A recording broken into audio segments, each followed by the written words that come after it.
আমার কথা শোনার জন্য আবারও আপনাদের ধন্যবাদ। বাংলাদেশ যদি ভারত থেকে আলু, পেঁয়াজ, চাল আরো বিভিন্ন পণ্য যদি না কেনে, সমস্যা কার? ভারতের। কারণ ভারত এই বিশাল বাজার নিয়ে বসে আছে বাংলাদেশের কাছে বেচার জন্যে। আর বাংলাদেশ তাদের কাছ থেকে না কিনে এখন বিভিন্ন সোর্স খুঁজতেছে, বিভিন্ন দেশের থেকে তারা এই জিনিসগুলো কিনবে। তবুও ভারতের কাছে মাথা নত করবে না। কারণ দীর্ঘ ১৫ বছর আওয়ামী লীগ সরকার ভারতকে মাগনা দিয়ে আসছে সবকিছু। আর বিনিময় শুধু কাঁচকলা নিয়ে আসে।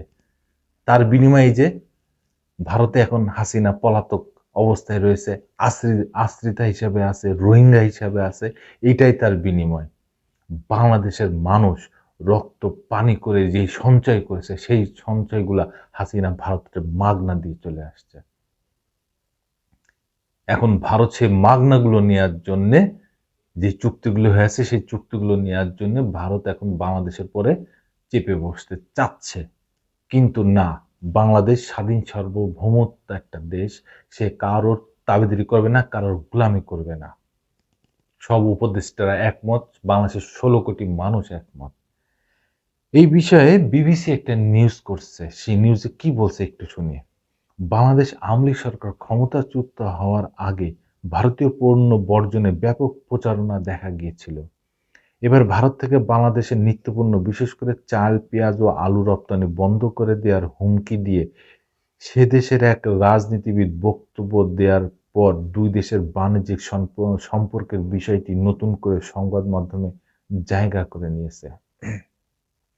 রপ্তানি নিষেধাজ্ঞা বা স্থলবন্দর বন্ধ থাকার মতো কারণে ভারত থেকে পণ্য আমদানি বন্ধ বা হ্রাস পাওয়ার নতুন ঘটনা নয়। তবে এবার প্রেক্ষাপটে বাণিজ্য নয়, বরং রাজনৈতিক আলোচনায় মুখ্য হয়ে উঠেছে। গত সোমবার পেট্রোপোল স্থলবন্দরের কাছে বাংলাদেশের সংখ্যালঘুদের উপরে নির্যাতন বন্ধ এবং চিন্ময় কৃষ্ণ দাসকে মুক্তির দাবিতে এক সমাবেশে পশ্চিমবঙ্গের বিজেপি নেতা শুভেন্দু অধিকারী ভারত থেকে আলু ও পেঁয়াজ আসা বন্ধ করে দেওয়ার হুমকি দেন। এতে আগে থেকেই আলোচনায় থাকা এই ইস্যুটি নিয়ে সামাজিক মাধ্যমেও তর্ক বিতর্ক বাড়ে। এদিকে বাংলাদেশের অর্থ উপদেষ্টা সালেউদ্দিন আহমেদ বলেছেন, তাদের ভারতের রাজনৈতিক বক্তব্য যাই হোক, তাদের ব্যবসায়ীদেরও স্বার্থ দেখতে হবে, যে কারণে বাণিজ্যিক সম্পর্কের প্রভাব পড়বে না বলে মনে করেন মিস্টার আহমেদ। ভারত থেকে সর্বশেষ অর্থবছরে বাংলাদেশের আমদানির পরিমাণ প্রায় $11.5 মিলিয়ন।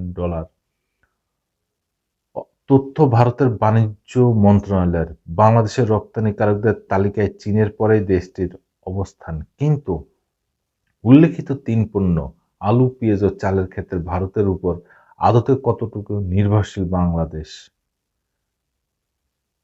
আলু। বাংলাদেশে ২০২৩ সালের আগে কখনো আলু আমদানি করা হয়নি। দেশটি বরং আলু রপ্তানি করত। দাম নিয়ন্ত্রণের জন্য এই বছরের অক্টোবরে প্রথমবারের মতো আলু আমদানির সিদ্ধান্ত নেয় সরকার। পেঁয়াজ ২০২৩-২৪ অর্থবছরের জন্য ৩৭ লাখ মেট্রিক টন উৎপাদন লক্ষ্যমাত্রা নির্ধারণ করেছিল কৃষি সম্প্রসারণ অধিদপ্তর। সেই লক্ষ্যমাত্রার বিপরীতে প্রায় ৩৮ লাখ মেট্রিক টন পেঁয়াজ উৎপাদন হয়েছে এই বছর। কিন্তু এই বছর ভারতের বাণিজ্য মন্ত্রণালয় পেঁয়াজ, রসুন জাতীয় পণ্যের রপ্তানির হিসাবে দেখা গেছে প্রতিবেশী বাংলাদেশে প্রায় $20 কোটি পণ্য পাঠিয়েছে তারা। চাল। আওয়ামী লীগ সরকারের সময় দেশকে ধান চালের নিরিখে খাদ্যশস্যে স্বয়ংসম্পূর্ণ বলে দাবি করা হতো। কিন্তু তারপরও চাল আমদানি থেমে থাকেনি। ভারত থেকে বাংলাদেশের চাল আমদানির তথ্য বছরভেদে ব্যাপক পার্থক্য দেখা গেছে। একেক বছরে আমদানির পরিমাণ একেক রকম। ভারতের বাণিজ্য মন্ত্রণালয়ের তথ্য বলছে ২০২৩-২৪ অর্থবছরে $১.৫ কোটি চাল রপ্তানি করা হয়েছিল বাংলাদেশে। তবে এর আগের অর্থবছরে $৩১ কোটি চাল বাংলাদেশে রপ্তানি করা হয়। সর্বশেষ অর্থবছরে কৃষি সম্প্রসারণ অধিদপ্তর নির্ধারিত লক্ষ্যমাত্রা ছিল ৪,৩৪,০০,০০০ মেট্রিক টন। উৎপাদন হয় ৪,২০,০০,০০০ মেট্রিক টন। জাতিসংঘের বাণিজ্য বিষয়ক ডেটাবেজ অনুযায়ী ২০২৩ সালে বাংলাদেশে $৮ কোটি বেশি চাল রপ্তানি করেছে ভারত। পরিমাণের দিক থেকে 2,15,000 টন প্রায়। এই হচ্ছে সামারি। এবার বোঝেন, হাসিনা বারবার বলে আসছে চাইলে খাদ্যে স্বয়ংসম্পূর্ণ বাংলাদেশ। তাহলে এই যে বিবিসি নিউজে যেই সামারিটা দিল চাল উৎপাদনে, এই চাল রপ্তানিতে, কি বুঝলেন দর্শক বন্ধুরা? এইভাবে মিথ্যাচার করে গেছে হাসিনার সরকার, আর হাসিনা দিনের পর দিন এই বাংলার মানুষের সাথে, জনগণের সাথে। সেই হাসিনাই জুলাই আগস্ট গণ অভ্যুত্থানে সে বাংলাদেশ ছেড়ে পালিয়েছে সে ভারতের কাছে। সেই ভারতের তত্ত্বাবধানে এখন বাংলাদেশের দিকে আঙ্গুল তুলতেছেন, ষড়যন্ত্র করতেছেন শেখ হাসিনা। তিনি তো হাজার হাজার লক্ষ লক্ষ কোটি টাকা পাচার করে নিয়ে গেছেন, তিনি, তার পরিবার, তার মন্ত্রিসভা, তার এমপি সভা, তার দলের নেতাকর্মী। অথচ দেখেন, সেই নেতাকর্মী, সেই মন্ত্রিসভা, সেই এমপি, সেই দল, তাদের রেখে হাসিনা সবার আগে এই দেশ ছেড়ে পালিয়েছেন। তিনি নাকি এই দেশের ভালো চান, তিনি নাকি এই দেশের মানে মহারানী। যাই হোক দর্শক বন্ধুরা, আপনাদের যদি কিছু বলার থাকে অবশ্যই কমেন্টসে বলবেন।